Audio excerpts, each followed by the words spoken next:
de hoje vamos falar um pouco mais sobre os vermes, a Filoplateominthes e a Filonematelminthes. Nosso grupo é composto por Bárbara Kobayashi, Beatriz Santos, Brenda de Godoy, Guilherme Vinícius, Karen Cristine e Letícia Regina. Nós somos do primeiro A Edificações, da ETEC Itaquera 2.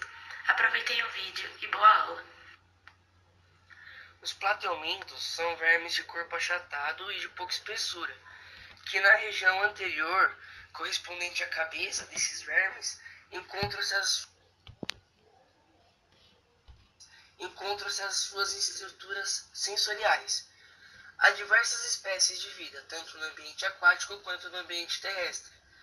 No ambiente aquático são menores e no terrestre, muito úmido, encontram-se espécies maiores. Muitos são parasitas. Os plateumintos, eles são animais dotados de órgãos definidos, ou seja, possuem um mesoderma, que é uma terceira camada de tecidos localizada entre a epiderme e o revestimento interno do intestino. O mesoderma dá origem a órgãos e sistemas diferenciados, como os músculos, o sistema reprodutor e até mesmo o sistema excretor. Possuem cavidade digestiva dotada de apenas uma abertura, que seria a boca, que serve tanto para a entrada de alimento quanto para a eliminação de materiais não digeridos. Trata-se de um sistema digestivo incompleto, e os plateumintos têm como característica a reprodução assexuada e sexuada. Eles são classificados em 3 tipos: turbelária, que são as planárias, tremadoda, que são esquitossomos, e cestoda, que seria a tênia. As planárias são animais que vivem tanto no ambiente aquático quanto no ambiente terrestre. Um exemplar deles seria a geoplana, que é uma planária que alcança até 20 centímetros de comprimento, que é muito confundida às vezes com uma lesma gigante. A reprodução das planárias é assexuada, e uma característica muito grande das planárias é se cortar no meio, fazer um próprio estrangulamento no seu corpo para que gere um novo indivíduo. A planária, ao se alimentar, distende sua faringe sobre o alimento e inicia a ingestão. E os nutrientes eles são distribuídos, pois o seu corpo tem o intestino ramificado, então em todo o seu corpo há ramificação do intestino. Os esquitossomos, que é o parasita causador da esquitossomose, ou mais conhecido como barreira d'água, é dioico e apresenta nítido dimorfismo sexual, pois o macho, que possui um canal chamado de canal ginecóforo, onde a fêmea, que é mais longa e delgada, permanece alojada por tempos. O hospedeiro intermediário é o caramujo, que vive em córregos e lagoas com pouca correnteza. O contato das pessoas com essas águas contaminadas torna a infecção quase obrigatória, sendo o local de penetração a pele, podendo apresentar vermelhidão e prurido. A fase aguda da doença, o auge da doença, pode evoluir de uma forma tão grave que transcorre no mau funcionamento do fígado, o estado de coma e até a morte. Acredita-se que esse parasita tenha chegado na América com os escravos e só existe na África, na América e em uma parte da Ásia.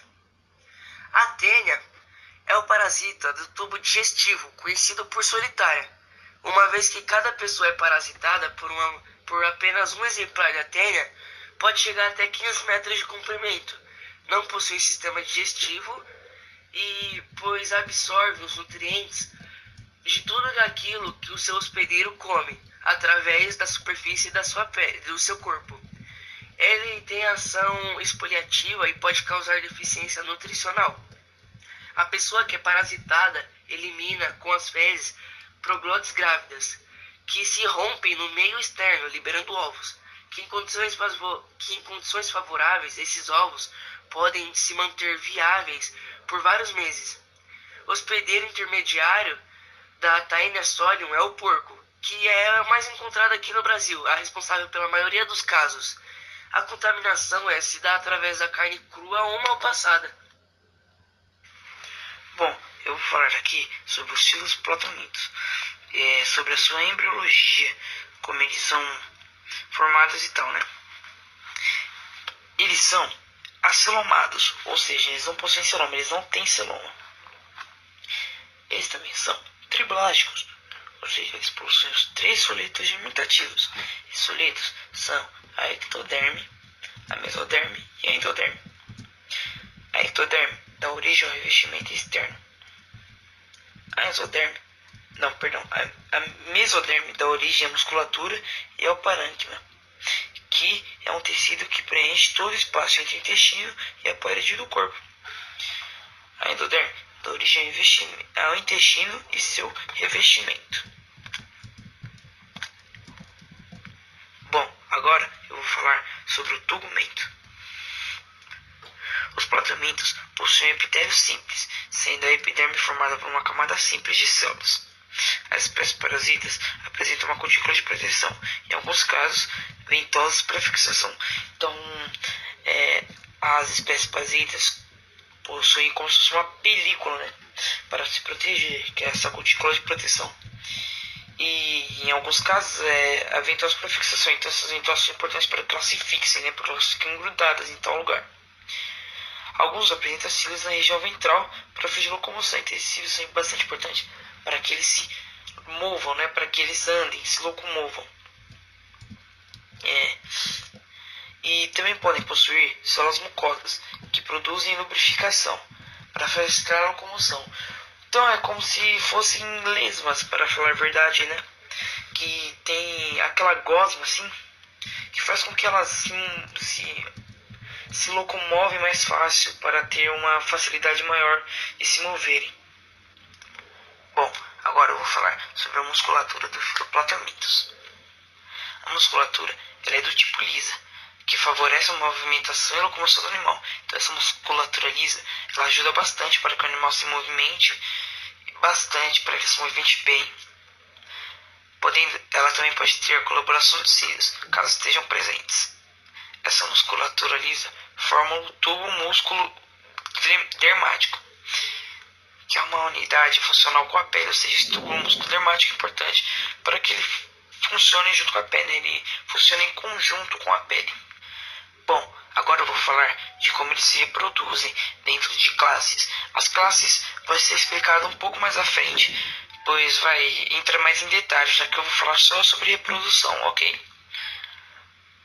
Na classe Turbellaria, eles são hermafroditas e fazem fecundação cruzada. A autofecundação é rara. Os indivíduos que estão acasalando ficam unidos pelos poros genitais. Cada um introduz o pênis na abertura genital do outro. Trocam espermatozoides e se separam. Vários óvulos são fecundados e lançados para o exterior pelo poro genital. Os zigotos possuem uma cápsula protetora e vão eclodir planadas jovens, evidenciando um desenvolvimento direto. Bom, na classe Tremotoda, são endo- ou ectoparasitas. Eles possuem ventosas para fixação, uma na região oral, outra na ventral. Possuem cutícula protetora na epiderme e não possuem cílios, ou seja, eles têm aquela mesma película, né, que protegem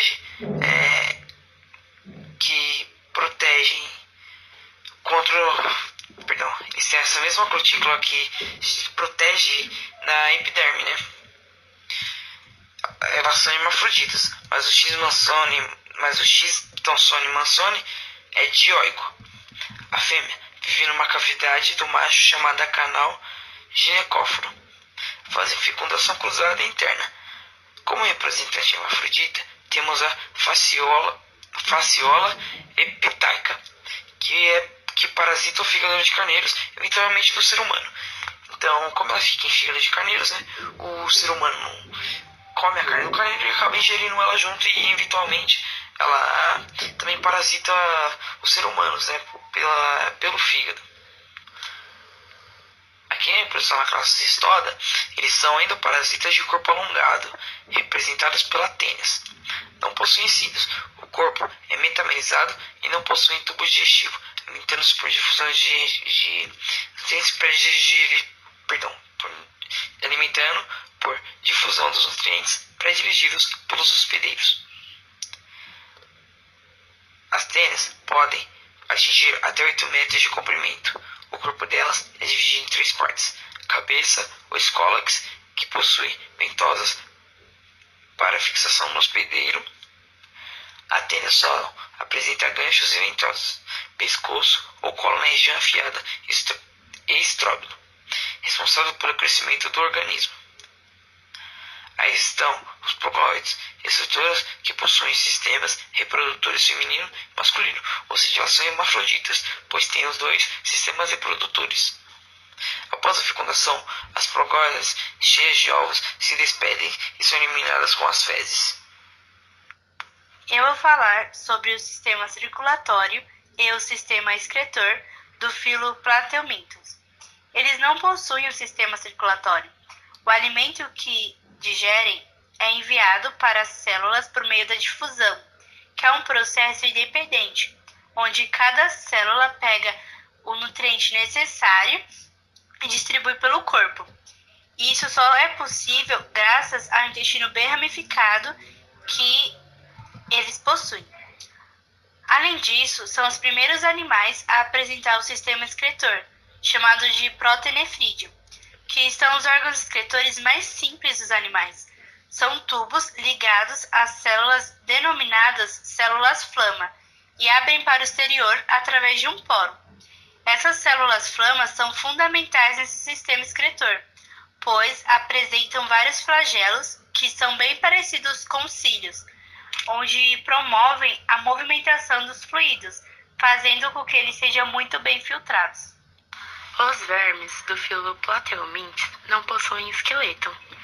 Eles apresentam um processo chamado cefalização em seu sistema nervoso, ou seja, uma cabeça com estruturas nervosas e sensoriais. Seu sistema nervoso é chamado ganglionar.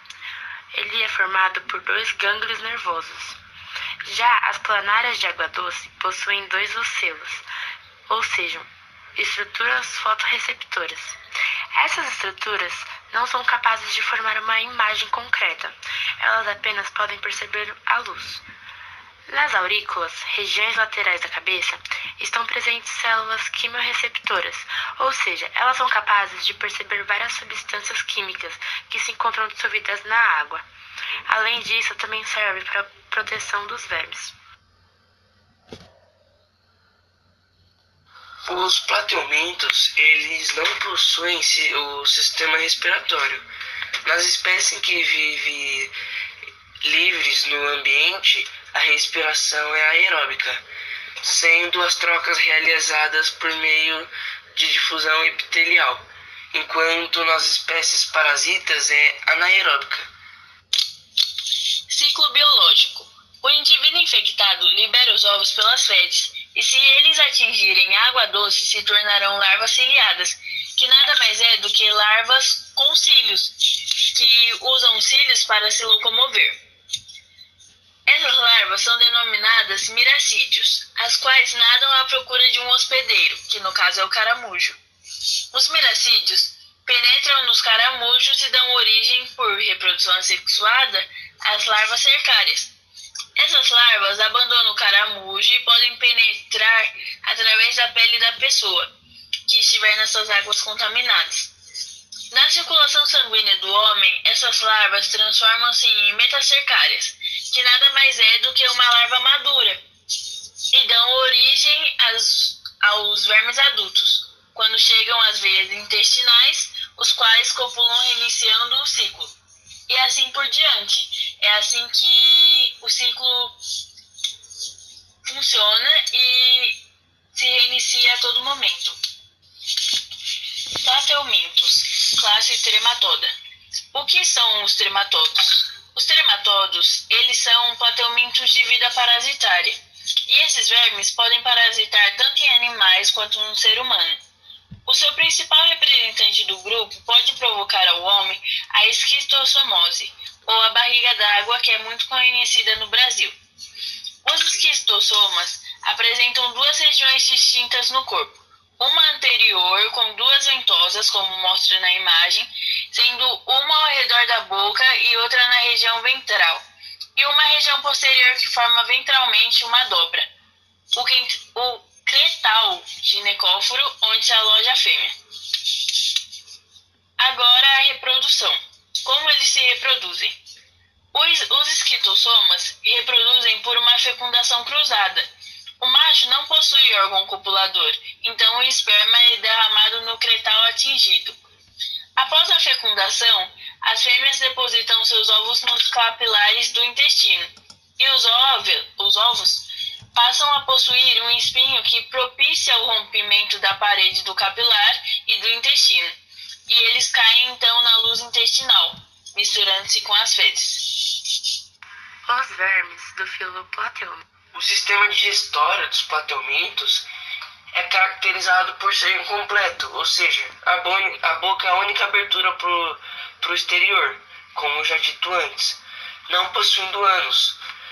A digestão pode ser intra ou extracelular. O intestino é bastante ramificado, se ramifica no corpo todo para distribuir os nutrientes absorvidos, o que facilita a distribuição do alimento, né? Como já dito, o que não é utilizado na digestão é eliminado pela própria boca. E agora um pouco mais sobre o filo Nematoda. Filo Nematoda. Embriologia.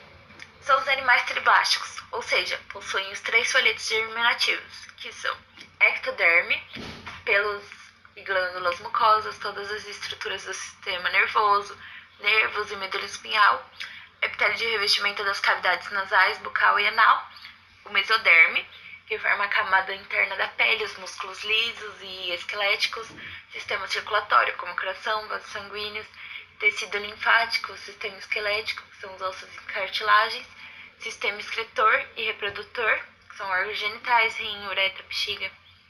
E também temos a endoderme, epitélio de revestimento e glândulas do trato digestivo, com exceção da cavidade oral e anal, sistema respiratório, pulmão, fígado e pâncreas.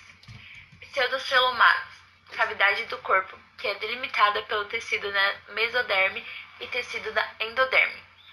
E protostômicos, que são quando o batotóporo dá origem à boca e possuem simetria bilateral. Tugumento. O corpo desse verme é coberto por uma cutícula protetora muito resistente, que é produzida pela epiderme, composta principalmente de colágeno. Essa cutícula protege contra a enzima produzida pelo sistema digestório do organismo hospedeiro e também é composta por uma camada de células simples. E eles não possuem sistema circulatório. A circulação de gases, nutrientes e substâncias tóxicas é feita pela pseudoceloma. Digestão no filo Nematoda. Os nematódios são os primeiros animais a apresentarem sistema digestório completo, ou seja, eles possuem boca e ânus. A boca possui lábios ao redor. Esses lábios possuem papilas sensoriais, dentes ou placas cortantes seguidas de uma faringe musculosa, que efetua a sucção do alimento, bombeando para o intestino. Os parasitas alimentam-se de produtos pré-digeridos pelo hospedeiro, mas há também espécies fitofágas e carnívoras. Filonematoda, musculatura. A musculatura dos nematódios é composta por uma única camada de célula que se distribui longitudinalmente pelo corpo. Essa musculatura lisa é responsável pelos movimentos desses animais. Provocam flexões dorsoventrais. A movimentação também vai depender da elasticidade da cutícula e do esqueleto hidrostático, um líquido que é presente no pseudoceloma. Respiração do filo Nematoda. Os nematódios, eles não possuem um sistema respiratório e a respiração é cutânea ou tegumentar, que é feita através da difusão. Os nematodos não possuem sistema circulatório. A circulação de gases, nutrientes e substâncias tóxicas é feita tudo pelo pseudoceloma. Como assim dito? No filonematóda, o sistema nervoso é composto por 2 cordões nervosos que percorrem o corpo do animal, ventral ou longitudinalmente. Da faringe partem os cordões nervosos. O cordão nervoso dorsal é responsável pela função motora, enquanto a ventral é sensorial e motora, sendo considerada a mais importante. O sistema excretor do filonematóda possui uma célula especializada, com um formato que lembra a letra do alfabeto H, pois possuem 2 canais longitudinais que percorrem a lateral do corpo do verme, sendo unidos por um canal transversal, que emite um duto que elimina excreção pelo poro excretor. A principal excreção desses animais é a amônia. Eu vou falar sobre as doenças causadas pelos nematóides. As doenças são a osteoporose, que ocorre pela ingestão de ovos, que pode ser de forma direta, ou seja, da região anal para a boca, o que é mais comum em crianças, ou indiretamente, através de alimentos contaminados.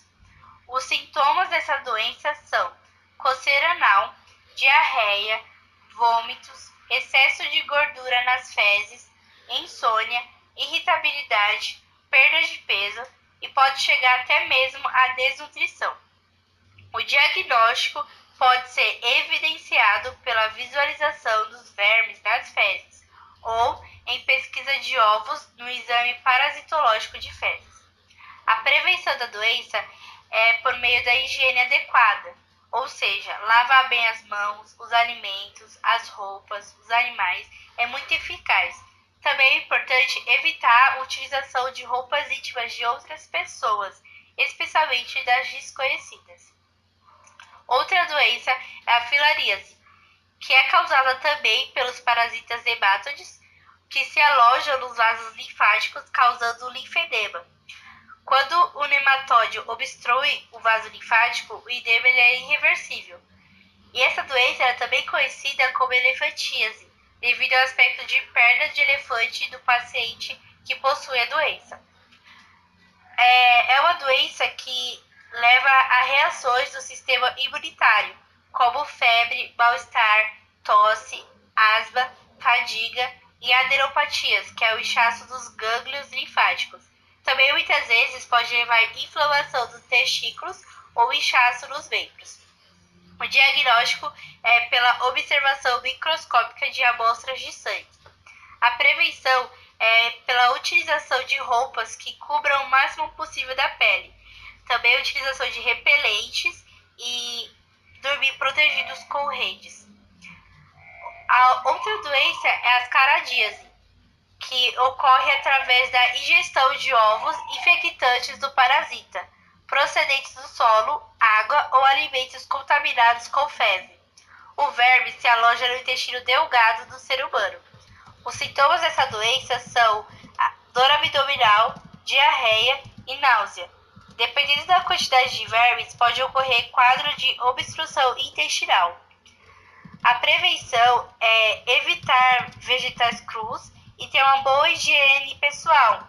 Também é muito importante o fornecimento do saneamento básico adequado para a população. A última doença é a ancilostomíase, que é bem conhecida como amarelão. As pessoas portadoras dessa verminose são pálidas, com a pele amarelada, pois os vermes vivem no intestino delgado e com suas placas cortantes, que são bem parecidos com dentes, rasgam as paredes intestinais, sugam o sangue e provocam hemorragias e anemia. A pessoa é contaminada a manter contato com o solo contaminado por dejetos.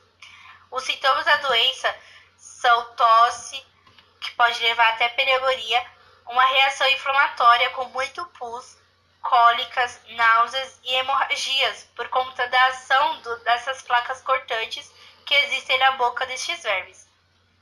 Essas hemorragias também podem durar muito tempo, o que leva a uma anemia intensa que agrava mais ainda o quadro. também pode ocorrer amenorreia, que é a ausência de menstruação, partos com feto morto e em crianças transtornos do crescimento.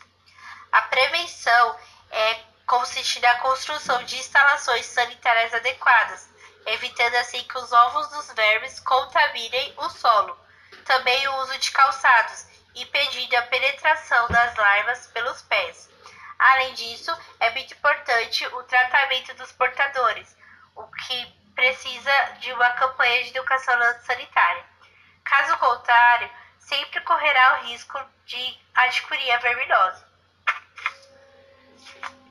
E bom, pessoal, essa foi a nossa videoaula sobre o filo Plateuminthus e o filo Nematoda.